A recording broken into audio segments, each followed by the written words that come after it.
500 மற்றும் 1000 ரூபாய் நோட்டுகள் ஒழிக்கப்பட்டதை அடுத்து வங்கிகள் மற்றும் தபால் அலுவலகங்களுக்கு போதிய அளவு புதிய ரூபாய் நோட்டுகள் அனுப்பப்பட்டுள்ளதா என்பது குறித்து பிரதமர் திரு நரேந்திர மோடி அமைச்சர்களுடன் முக்கிய ஆலோசனை நடத்தினார்.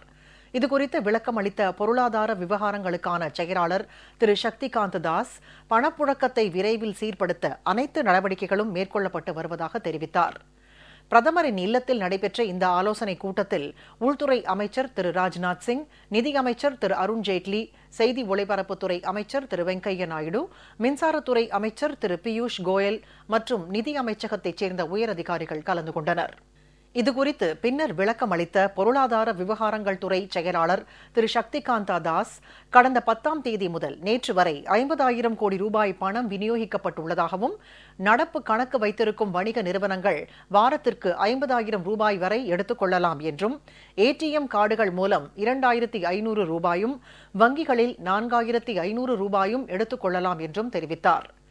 நடமாடும் ஏடிஎம்களின் எண்ணிக்கையை அதிகரிக்க நடவடிக்கைகள் எடுக்கப்பட்டு வருவதாகவும், மேலும் பண பரிவர்த்தனைகளை கண்காணிக்க சிறப்பு குழுக்கள் அமைக்கப்பட்டுள்ளதாகவும், பழைய 500 மற்றும் 1000 நோட்டுகளை அரசு அறிவித்துள்ள இடங்களில் பயன்படுத்திக் கொள்வதற்கான கால அவகாசம் வரும் 24ஆம் தேதி வரை நீட்டிக்கப்பட்டுள்ளதாகவும் தெரிவித்தார்.